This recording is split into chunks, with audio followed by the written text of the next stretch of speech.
আজি এ গহন নিশার আঁধারে আমি একাকিত্বের সাগরে মাতেনু ধূম দণ্ডের ধোঁয়ায় সখাহীনে কভুয়ে রাত কি পোহায়।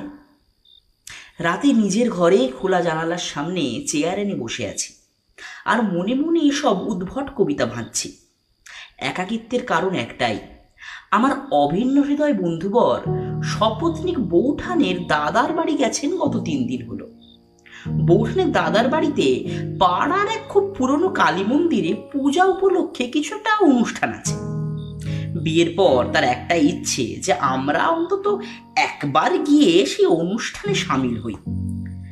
ত্রিলোকেশের হাতে আপাতত অন্য কোনো কেস না থাকায় ওকে আর অনিচ্ছা সত্ত্বেও বৌঠান অনেক জোর জবস্তি করে নিয়ে গেছে। আমাকেও অনেক করে বলেছিল, কিন্তু আমি বাড়ি একদম ফাঁকা রাখার সমস্যা আর দোকানে অনেক কাজের চাপ আছে বলে আর যাইনি। আর তাছাড়া ওদের কর্তাগিন্নির মাঝে সবসময় আমার যাওয়াটাও ঠিক না। আমি থেকে যাচ্ছি বলে ত্রিলোকেশ বেচারার ভারী হিংসে হচ্ছে। সে মনে মনে প্রতিজ্ঞা নিয়েছে যে বাড়ি ফিরে এসে আমাকে সংসারী না করে তোলা পর্যন্ত সে নতুন কোনো কেস হাতেই নেবে না। সত্যি ওকে ছাড়া আমারও খুব থাকতে বিরক্ত লাগে। না জানি জামাই ত্রিলোকেশ রহস্য উদ্ঘাটন ছেড়ে এখন দাদা শ্বশুরের বাড়িতে কিভাবে দিনপাত করছে। ভেবেই রেখেছি ও ফিরলে এসব নিয়ে ওর সাথে বেশ মজা করব। তখনও যেরকম গোমড়া বিচিত্র মুখে আমার দিকে তাকাবে সে ভেবেই আমার এখন হাসি পাচ্ছে। বাড়িতে এখন কেবল আমি দুটো প্রাণী, আমি আর হচ্ছে আমাদের চাকর ঘনারাম। ত্রিলোকেশরা না থাকায় বেচারা ঘনারামেরও ভীষণ মন কেমন করে। প্রায় দুবেলা আমাকে জিজ্ঞেস করে, দাদাবাবু বৌদিমণির কোনো খবর আছে? সকালে চা খাবার খেয়ে খবরের কাগজ পড়ে দোকানে যাওয়া, আবার দুপুরে ফিরে এসে খাবার খাওয়া, এভাবেই দিন কাটে। দৈবাত যদি কোনো মক্কেল আসতো, কিন্তু তাও আর আসে না। বোধহয় ত্রিলোকেশ নেই বলেই রহস্য জিনিসটাও আর নেই। খবরের কাগজে প্রায়ই বের হচ্ছে স্বদেশী আন্দোলনের টুকরো খবর, গোরা অফিসার খুন, পিকেটিং, স্বদেশীদের গ্রেপ্তার, এসব খবর বের হচ্ছে দৈনিক দেশীয় পত্রিকাগুলিতে। সত্যি দেশ যে কবে স্বাধীনতার স্বাদ পাবে কি জানে। স্বদেশী আন্দোলন শব্দটা যতবারই পড়ি ততবারই আমার গত বছরের ঘটে যাওয়া একটা ঘটনার কথা মনে পড়ে। আমি আর ত্রিলোকেশ দুজনেই এ ব্যাপারে জড়িয়েছিলাম। সেই প্রথমবার ত্রিলোকেশকে দেখেছিলাম তথাকথিত অপরাধমূলক কাজে যুক্ত হতে। যদিও আমার মতো অন্য সকলেই এ কথায় মনে করেন যে পরাধীন দেশে দেশ সেবার জন্য কোনো কাজই কখনোই অপরাধ হতে পারে না।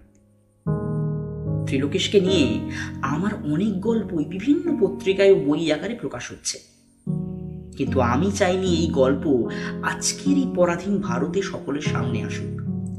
তাই কেসটা লিখেও রাখিনি। এখন একা সময় কাটাচ্ছি, তাই ভাবলাম একটু স্মৃতি রোমন্থন করে নিই। আমাকে দৃঢ় বিশ্বাস এই দেশ একদিন স্বাধীন হবেই, আর তখন যদি আমরা জীবিত নাও থাকি তো আমাদের প্রিয় পাঠকরা নিশ্চয়ই এই গল্পের উদ্ধার করবেন। এতক্ষণ কেন এসব কথা বলছি সেটা তাহলে একটু ভেঙেই বলা যাক।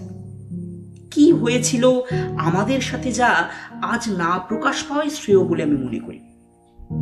সময়টা গত বছরের জানুয়ারি মাস, শীতের সময়। ত্রিলোকেশ আর আমি সকালে খবরের কাগজ হাতে নিয়ে বৈঠকখানায় বসে। ত্রিলোকেশ এখন প্রতিনিয়ত স্বদেশী দৈনিক ও সাপ্তাহিক পত্রিকার পাতায় চোখ রাখে। স্বদেশীদের ধ্যান ধারণা, ইংরেজ শাসনের অত্যাচার, এখন এ সবই তার চর্চার বিষয়। পত্রিকার পাতাগুলো ভাঁজ করে সে টেবিলের ওপর রাখতেই তাকে বললাম, কি হে, তোমার আজকের খবর কি? সে আমার কথাটা ঠিক করে শুনলো কিনা জানি না, কিছুক্ষণ চুপ থেকে বলল, ভেবে দেখেছো এই এত বড় একটা দেশ, এত জনসংখ্যা, এর ওপর আজ 150 বছর হতে চলল পশ্চিমের ছোট একটা কম জনসংখ্যার দেশ কিভাবে দাপট দেখিয়ে শাসন করে চলছে? ভেবেছো কখনো? আরে কিন্তু ওরা তো যুদ্ধ কৌশল সব দিক থেকে আমাদের থেকে উন্নত, শিক্ষিত। ত্রিলোকেশ আমাকে থামিয়ে দিয়ে বলল, তোমার মুন্ডু, শুধু একটা জিনিসেরই কমতি আছে আমাদের মধ্যে, আর সেটা হলো একতা। 100 জনের মধ্যে 40 জন যদি বিদ্রোহ করে, তো বাকি 60 জন হয় শাসক দলের পক্ষ থেকে বিদ্রোহ থামানোর চেষ্টা করে, নয়তো বসে বসে মজা দেখে। এই পত্রপত্রিকার কি তাহলে সেই জন্যই জন্ম? ঠিক তাই, স্বদেশী ভাবনাকে সর্বত্র ছড়িয়ে দেওয়া। এই বলে সে একটা বিরক্তির ভাব নিয়ে উঠে দাঁড়িয়ে বিড়বিড় করে বলল, স্বদেশে থেকেও যদি স্বদেশিকতায় দীক্ষিত হওয়ার জন্য আমাদের পত্রিকার প্রয়োজন হয়, লজ্জা, বুঝলে? এই বলে সে নিজের ঘরের দিকে যেতে যাবে এমন সময় ঘনারাম এসে বলল, দাদা বাবু, আপনার চিঠি এসে। আমি ওর হাত থেকে চিঠিটা নিয়ে ত্রিলোকেশকে দিলাম। সে খামটা খুলে দেখল, খানিকক্ষণ বিড়বিড় করে কি একটা পড়ে আমাকে ধরিয়ে দিল। অবাক হয়ে বললাম, কি? সাহেব, মিস্টার সিম্পসন। চিঠিটা হাতে নিয়ে ভারী অপ্রস্তুত বোধ করলাম। একটা আদ্যিকালের ছেঁড়া খোঁড়া পাণ্ডুলিপির মতো কাগজে কি একটা লিখে পাঠিয়েছে চিঠিটা। তাও কিনা আবার সেই চিঠি এসেছে সাহেবের দরবারে থেকে। বললাম, তা মালিকের ঘরে কাঙালের দশা নাকি যে এরকম একটা আধ খাওয়া খামে পাণ্ডুলিপির মতো জরাজীর্ণ কাগজে চিঠি দিয়েছে গোয়েন্দা তিলকেশ সেনকে? নিজে দেননি, অন্যকে দিয়ে দেওয়া করিয়েছেন। এই কালা আদমির জন্য কি আর গোড়া সাহেব লিখবেন? দেখো দেখো, তোমার উচ্চশিক্ষিত সম্প্রদায় কি বলেছে দেখো। চিঠি পড়ে দেখলাম তাতে ইংরেজি অক্ষরে লেখা আছে, Trilokesh Sen, you are ordered to come at the burned house of mister J.K. Simpson at Elgin Road. No need to mention anything. Come as soon as possible.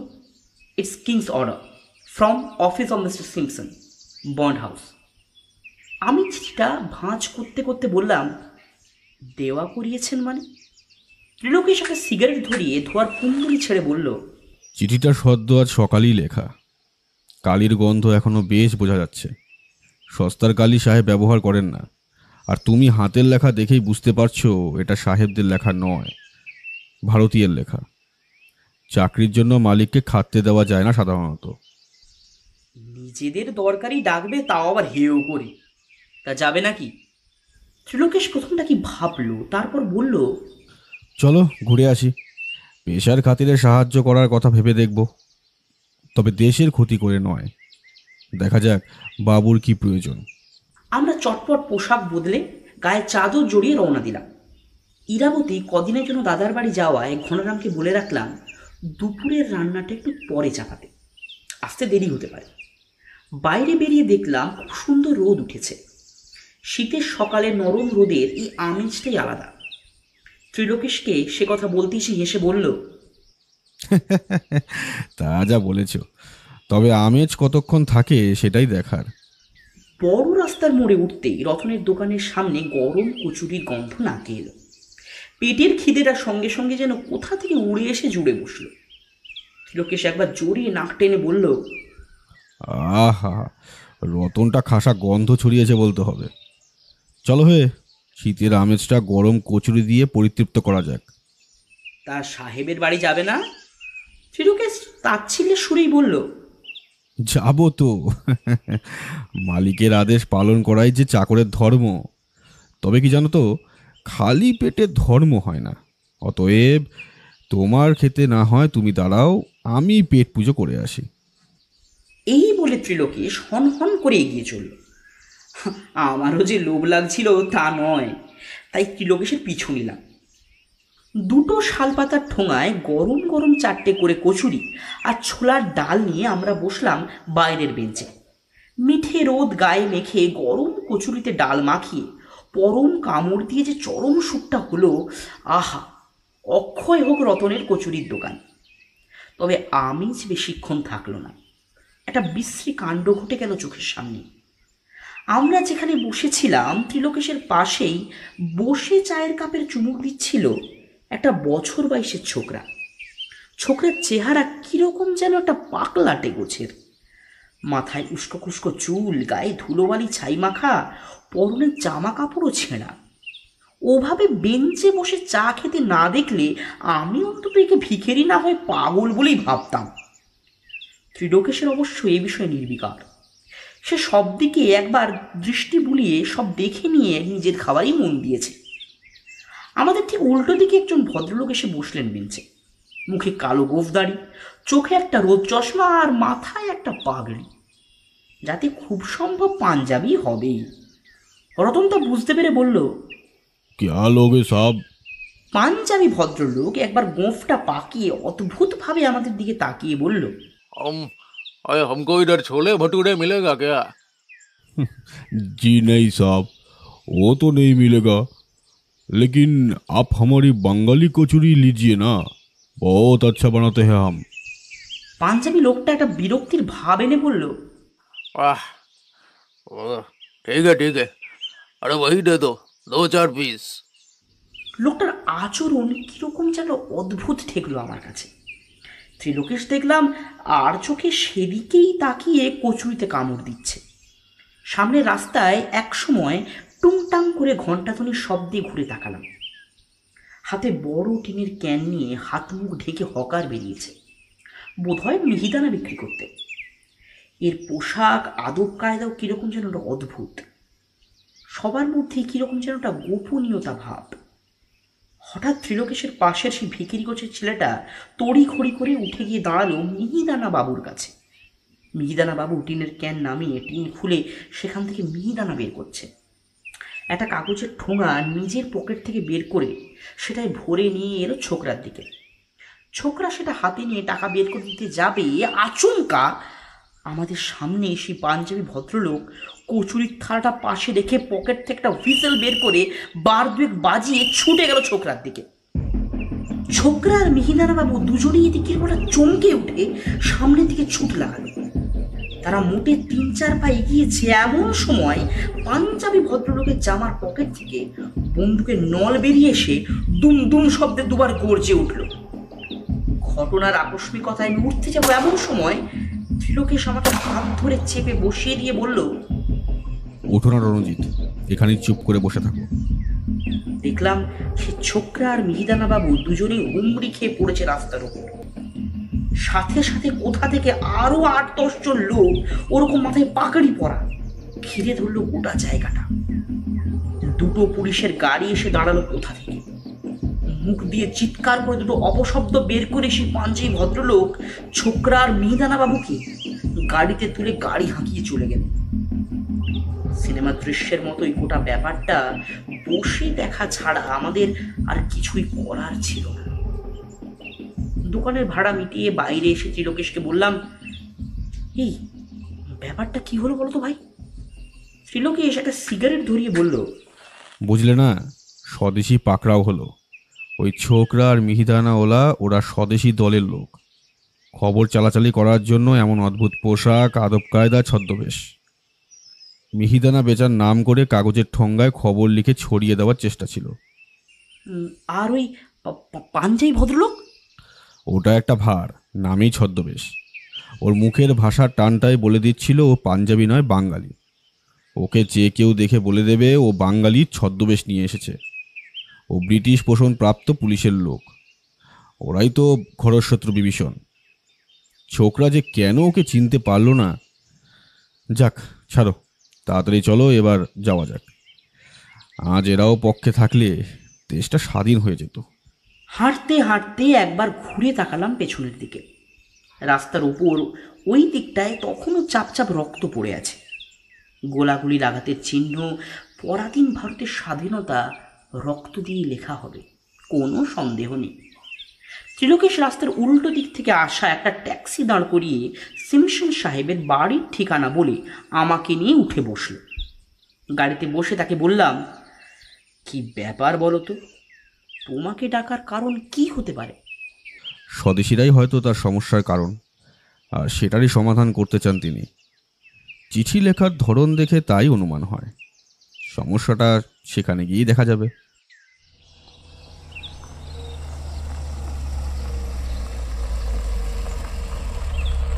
আধ ঘন্টার মধ্যে আমরা পৌঁছে গেলাম সাহেবের রাজপ্রাসাদে।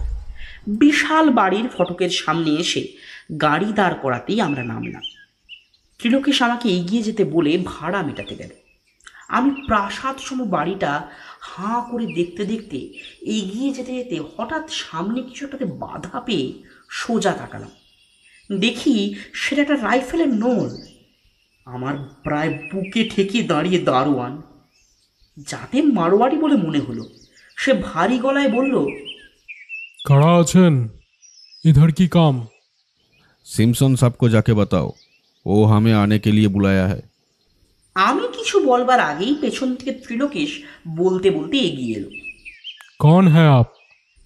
দারোয়ান আবার হুঙ্কার দিল। ত্রিলোকেশ চাদরটা বুকের ওপর দিয়ে পিঠে জড়িয়ে একটা শান্ত দৃঢ় কণ্ঠে বলল, त्रिलोकेश सेन, अंदर जाओ और हमारा नाम बोलो जल्दी। এসব দোনালা বন্দুক। দারোয়ানের হুঙ্কারে ত্রিলোকেশের মতো লোককে দমানো কোনোদিনই সম্ভব না। কিছুক্ষণ পরেই ভেতরে ঢোকার অনুমতি এলো। সিমসন সাহেবের অ্যাসিস্ট্যান্ট এসে আমাদের ওনার ঘরে নিয়ে গেলেন। সিমসন সাহেব এই গোটা বাংলা এলাকার এক নামজাদা ব্যবসায়ী, অগাধ সম্পত্তি, যাকে এক কথায় বলে ধনকুবের। ওপর মহলের অন্যান্য ব্রিটিশ অফিসারদের সঙ্গে তার ওঠা বসা, কিন্তু তার চরিত্রের অন্যতম দিক হল বাঙালি ও ভারতীয়দের তীব্র ঘৃণা ও নিন্দা করা। যদিও এনারা অনেকেই সেটা করেন, তবু তার মতো এত বড় অমানুষ আর একটাও দেখিনি। পরপর অনেকগুলো অসামাজিক কাজ, জনহত্যা ও অ্যাক্সিডেন্টের কেসে নাম উঠেও ইনি বেকসুর খালাস পেয়েছেন, শুধু পয়সার জোরে আর ব্রিটিশ নাগরিক হওয়ার জন্য। সিমসন সাহেব তার অফিস ঘরে চেয়ারে বসেছিলেন, দরজার দিকে পিঠ করে। পাশে তার পোষা একটা মস্ত বড় কালো বিদেশি কোনো একটা জাতের কুকুর হবে হয়তো, সেটা বাঁধা। আমরা তিনজন ঘরের সামনে দাঁড়াতেই অ্যাসিস্ট্যান্ট বলে উঠল, Sir, he has come, Mr. Sen, and his friend. সাহেব হাত তুলে ভেতরে আসার অনুমতি দিলেন। কুকুরটা আমাদের দিকে তাকিয়ে হুঙ্কার দিয়ে উঠল। সাহেব সেটার মাথায় হাত বুলিয়ে বললেন, Oh, my dear Tommy, I know that black Indians are not beautiful like you. অপমানটা তীরের ফলার মতো এসে বিঁধল আমার বুকে। আমার মনে হলো ত্রিলোকেশ এই বুঝি পকেট থেকে পিস্তলটা বের করে এক্ষুনি সব খেলা ঘুচিয়ে দেয়, কিন্তু দেখলাম নিজেকে সামলে নিল। সাহেব ত্রিলোকেশের দিকে ঘুরে বললেন, Hey, you man, তুমি Sen, right? Detective Mr. Sen. ত্রিলোকেশ শান্ত কণ্ঠে বলল, है, the one and only fights to find truth. Ha, disgusting. ইন্ডিয়ানদের এই ব্যাড হ্যাবিট আমি একদম পছন্দ করি না। তোমাকে আমার একটা কাজ করতে হবে, অ্যান্ড ইটস মাই অর্ডার। সেটা অবশ্যই ডিপেন্ড করে আপনি কীরকম কাজ করতে বলেন তার উপর। আমি আপনার পোষা প্রাইভেট ডিটেকটিভ নই যে যা বলবেন তাই করতে হবে।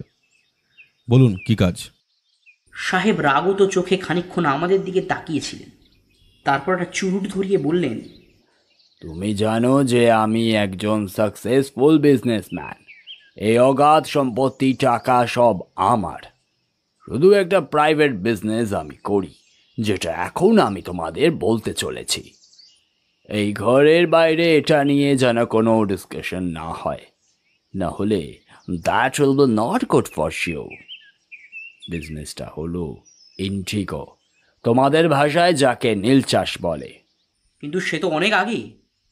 ত্রিলোকেশ আমাকে থামিয়ে দিল।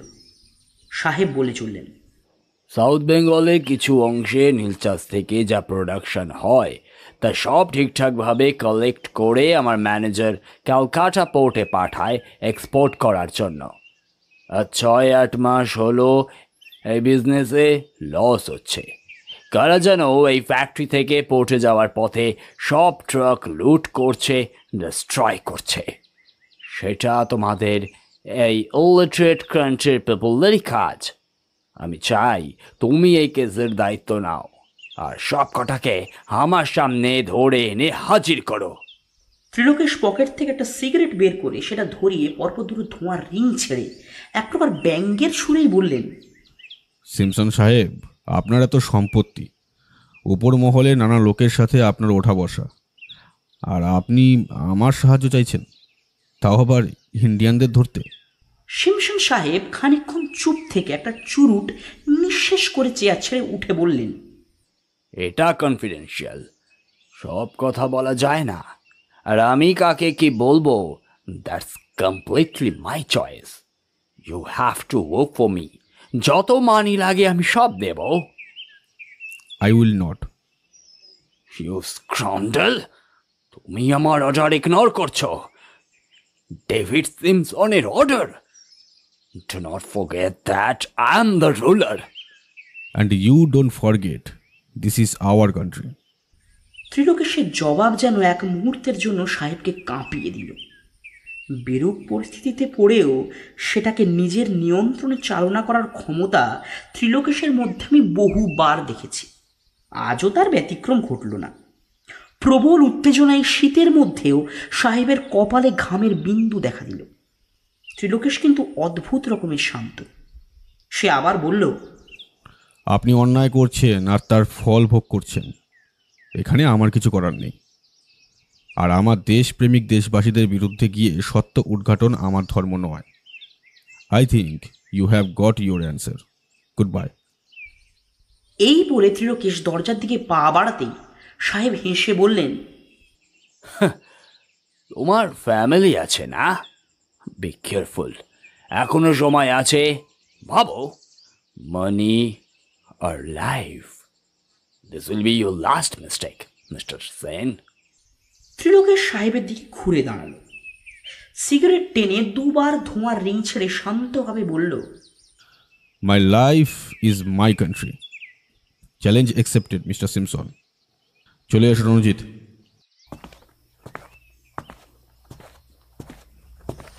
সাহেবের বাড়ি থেকে বেরিয়ে ত্রিলোকেশ আধ খাওয়া সিগারেটটা মাটিতে ছুঁড়ে ফেলে হন হন করে বাড়ির দিকে হাঁটা শুরু করলো। আমি তার পেছন পেছন প্রায় ছুটতে ছুটতে তাকে বলতে লাগলাম, আরে আরে ত্রিলোকেশ, আরে দাঁড়াও ভাই, দাঁড়াও দাঁড়াও, আরে কি হলো তোমার? ত্রিলোকেশ দাঁড়ালো, আমার কাঁধে হাত রেখে দীর্ঘশ্বাস ফেলে বলল,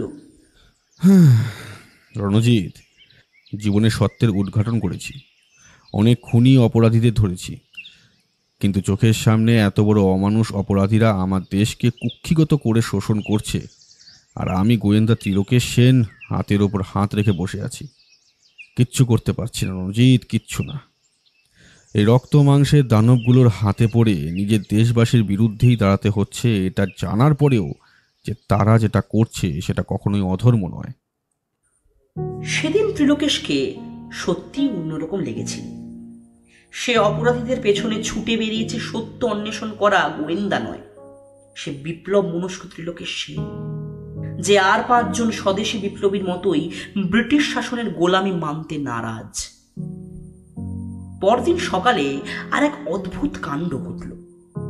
ত্রিলোকেশের হাতে একটা বেনামি চিঠি দিয়ে গেল ঘনারাম। ত্রিলোকেশ ঘনারামকে আগন্তুককে ভেতরে আসার নির্দেশ দিয়ে চিঠিটা একবার কপালে ঠেকিয়ে আমার হাতে বাড়িয়ে দিল। দেখলাম শুধু সবুজ কালিতে পরিষ্কার বাংলা অক্ষরে লেখা আছে, ভারত মাতা কি জয়। ত্রিলোকেশের দিকে তাকালাম। সে এক দৃষ্টে দরজার পানে তাকিয়ে। দরজা দিয়ে 1 বছর 40-এর ভদ্রলোক, বড় বড় চুল ও দাড়ি, গায়ে কালো চাদর জড়িয়ে ঘরে ঢুকলেন। ত্রিলোকেশ চেয়ার ছেড়ে উঠে দাঁড়িয়ে নমস্কার করে বলল, আসুন রুদ্রশেখর বাবু। ত্রিলোকেশের দেখা দেখি আমিও তাই করলাম, কিন্তু ভদ্রলোক কোনো প্রতি নমস্কার না করেই ঘাড় নাড়লেন। ত্রিলোকেশ আবার হেসে বলল, আশ্বাস দিচ্ছি যে জিনিসটি হাতে ধরে আছেন ওটার দরকার হবে না। আমি মনে প্রাণে এক স্বদেশী। ভদ্রলোক এবার তার কালো চাদরের ভেতর থেকে নিজের ডান হাতটা একটা পিস্তল ধরা অবস্থায় বের করে পিস্তলটা সামনে টেবিলে রেখে হেসে ধরা গলায় বললেন, আপনি চিনতেই পেরেছেন যখন, ছদ্মবেশের আর কোনো প্রয়োজন নেই। আপনার ছবি আমি সেভাবে কখনো দেখিনি, নামটাই যা শুনেছি। রুদ্রশেখর বসু, সেনাবাহিনীর উচ্চপদস্থ অফিসারের পদত্যাগ করা এক বাঙালি, যিনি সাধারণের অগোচরে থেকে দেশ সেবায় নিযুক্ত হয়েছেন। আপনার হাত, চলার ধরন, দাঁড়ানোর মধ্যে দৃঢ়তা আপনার কর্মপরিচয়কে সুচারুরূপে প্রকাশ করে।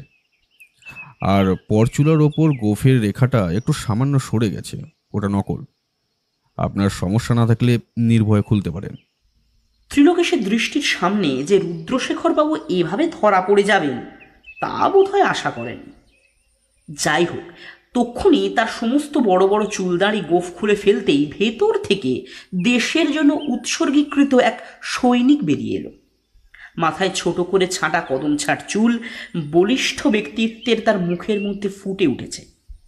তিনি বলতে শুরু করলেন, দেখুন ত্রিলোকেশবাবু, আপনি আমার নাম যখন জানেন, আমার কাজ সম্পর্কেও আপনার সামান্য ধারণা আছে বোধ করি। আমি কোনো রকম ভূমিকা বা ভনিতা না করেই বলছি, আপনি আর আপনার বন্ধু কেন গিয়েছিলেন ডেভিড স্পিনারের বাড়ি? ত্রিলোকেশ ঘনারামকে 3 কাপ চা আনতে বলে রুদ্রশেখরবাবুর উদ্দেশ্যে বলল, সব বলবো, কিন্তু আপনাকে কথা দিতে হবে ডেভিড সিমসনের ওপর আপনারা নজর রাখছেন কেন সে বিষয়ে আমাকে বলবেন। রুদ্রশেখর বাবু প্রস্তাবে সম্মত হলে পর ত্রিলোকেশ আগের দিনের সব ঘটনাই খুলে বলল।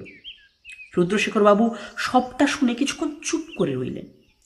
ঘনারাম এসে ততক্ষণে আমাদের চা দিয়ে গেছে। চায়ে দুবার চুমুক দিয়ে তিনি বললেন,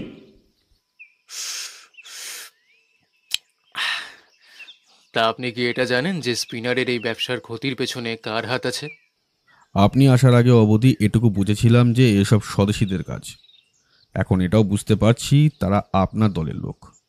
রুদ্রশেখর বাবু জোর করে মুখে একটা হাসির ভাব এনে বললেন, এই তো গোয়েন্দা ত্রিলোকেশ সেন রহস্য সমাধান করে ফেলেছে। তাহলে আর দেরি কিসের? পুলিশ ডাকুন। ত্রিলোকেশ চায় শেষ চুমুক দিয়ে বলল, আপনি জানেন যে আমি সত্যের অনুরাগী, কিন্তু এটা হয়তো জানেন না যে আমার কাছে সবচেয়ে বড় সত্য হলো আমার দেশের কল্যাণ, দেশের স্বাধীনতা। বিপ্লব আর অপরাধী দুজন কিন্তু কখনোই এক নয়। আপনারা বিপ্লবী, আমার কাছে সদা শ্রদ্ধেয়। আপনাদের বিরুদ্ধে গিয়ে সত্য উদ্ঘাটন আমার ধর্ম নয়। রুদ্রশেখর বাবু ত্রিলোকেশের কথা শুনে খানিকক্ষণ চুপ করে রইলেন। তারপর সামনের দিকে ঝুঁকে ত্রিলোকেশের দিকে তাকিয়ে বললেন, আপনি কি জানেন আমরা কেন এসব করছি? জানতে ইচ্ছুক? যদি আপনি সেটি আমাদের সামনে তুলে ধরতে চান তো। আর এটাও জানতে চাই আপনারা স্বদেশীরা এখনো কেন সিমসনকে হাতে না মেরে পাতে মারছেন। ভদ্রলোক একটা দীর্ঘশ্বাস ফেলে ত্রিলোকেশের অনুমতি নিয়ে সিগারেট ধরালেন। তারপর বলতে শুরু করলেন, সিমসনের আসল ক্ষমতা হলো ওনার অর্থ, ধনসম্পত্তি আর উচ্চপদস্থ ব্রিটিশ অধিকারীদের সাথে ওঠা বসা। ডেভিড সিমসন মূলত ব্যবসায়ী। ভারতে 2টি ও খোদ ব্রিটেনে 1টি ব্যবসা চালান। আর রয়েছে ওনার বেআইনি নীলের চাষ।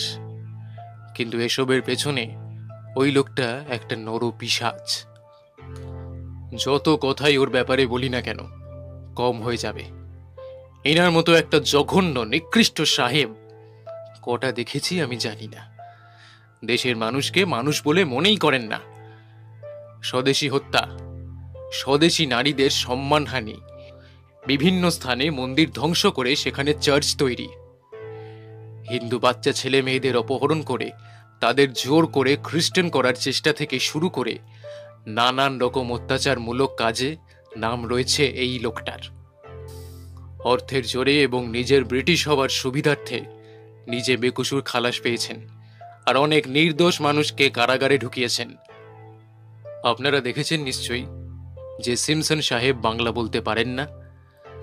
নীল চাষের ব্যবসা শুরু করার আগে এই ভাষা রপ্ত করেন উনি।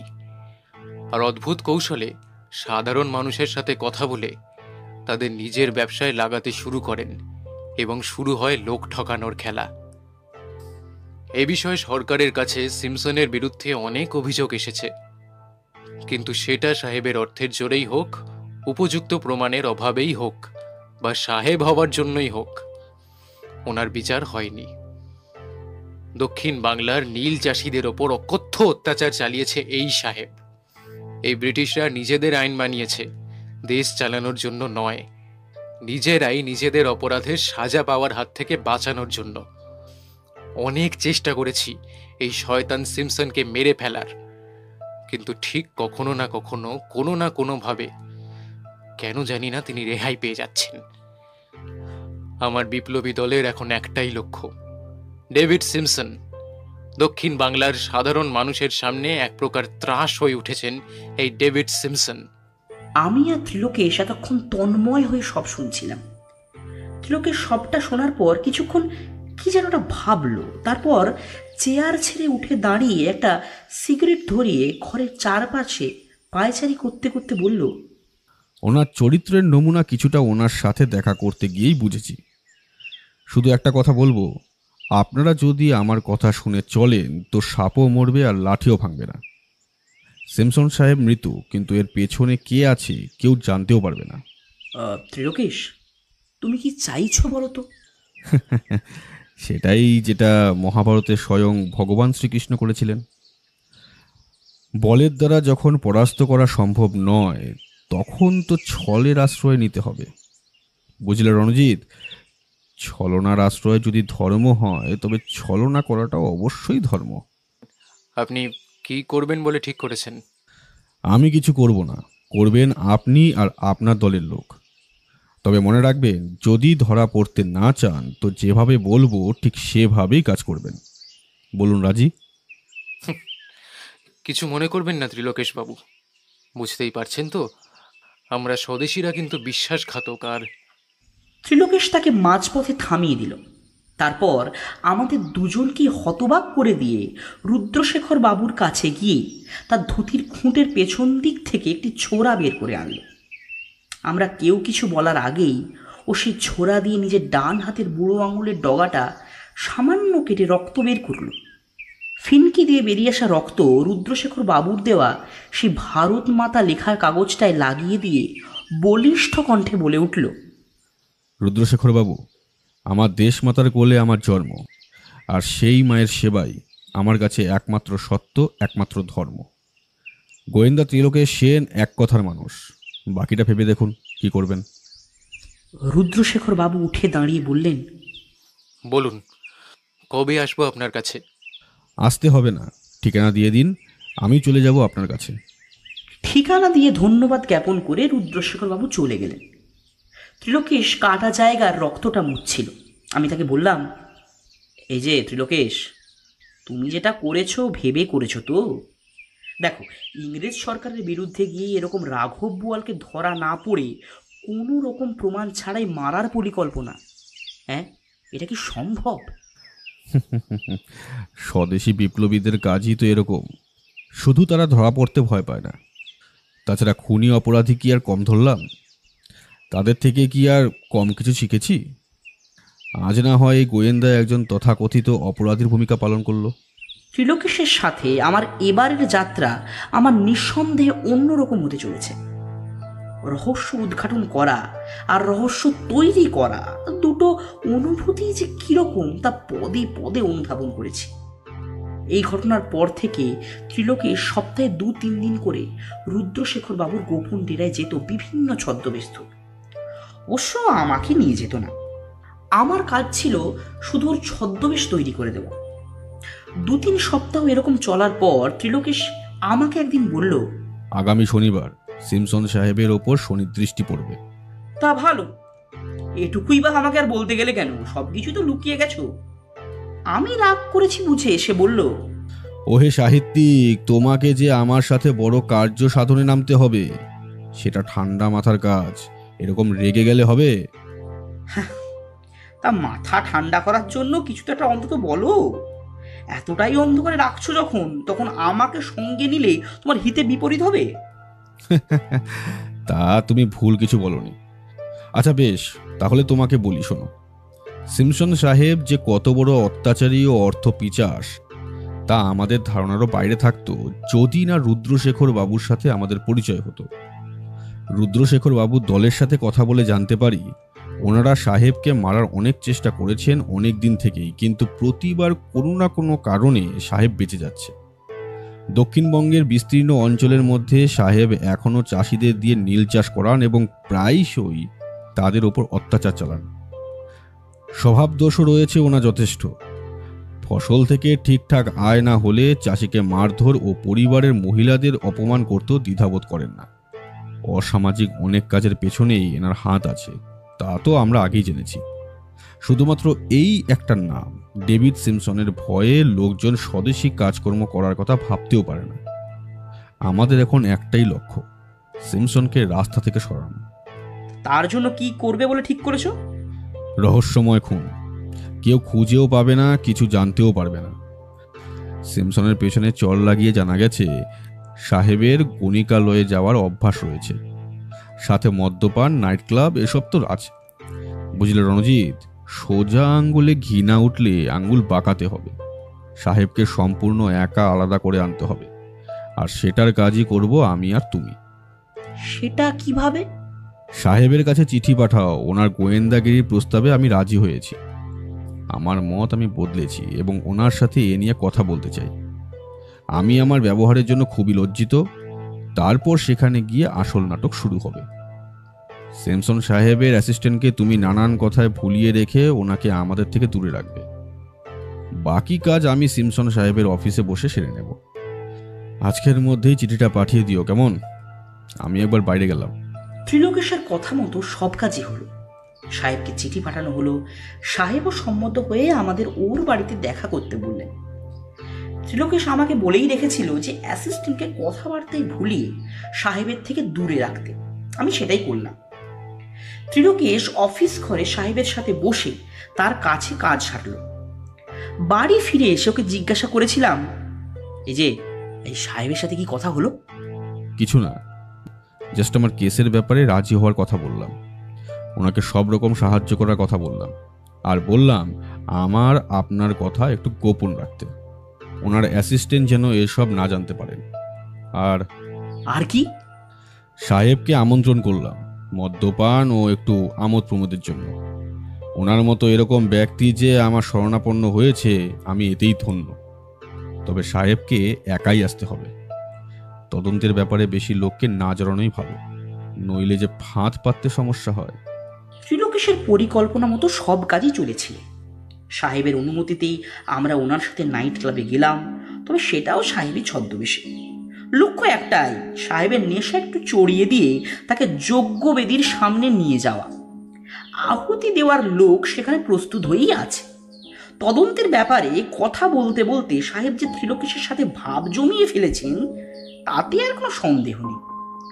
বাস্তব জ্ঞানহীন হয়ে তিনি যখন খুশিতে মদ্যপান করে চলেছেন, তখন একটা সময় পর ওনাকে ধরে আমরা বাইরে আনলাম। একটা কালো গাড়ি এসে দাঁড়াতেই আমরা সেখানে উঠে পড়লাম। বুঝলাম এটা পরিকল্পনারই একটা অংশ। অনেকটা দূর যাওয়ার পর একটা পরিত্যক্ত বাড়ির সামনে গাড়ি দাঁড়ালো। বাড়িটা কারা যেন আমোদ প্রমোদের জন্য সাজিয়ে রেখেছে। কোথায় আছি, কি করছি, সাহেবের সেসব তালজ্ঞান নেই। মাতাল হয়ে যখন তিনি ত্রিলোকেশকে বললেন, Hey, you. Come and let's have a fun. ত্রিলোকেশও দেখলাম তাতে তাল মিলিয়ে ভেতরে ঢুকে গেল। ভেতরের ঘরে সুন্দর করে সাজানো হয়েছে, বাস্তবিকই যেন আমোদ প্রমোদের ব্যবস্থা। সাহেবকে ভেতরে ঢুকিয়ে দিয়ে ত্রিলোকেশ আমাকে বলল, চলো, আমাদের কাজ শেষ। ভেতরে সাহেব ওনার ডেথ সার্টিফিকেট পেয়ে যাবেন। কারা আছে ভেতরে? রুদ্রশেখর বাবু আর তার দলবল নিয়ে আছেন সাহেবের আমোদ প্রমোদকে সাফল্য মণ্ডিত করার জন্য। জানালা দিয়ে ভেতরে দেখলাম সাহেব মাতাল হয়ে নেশার ঘরে বলছেন, Hey, baby. Don't play hide and seek with me. Come and let's enjoy this night.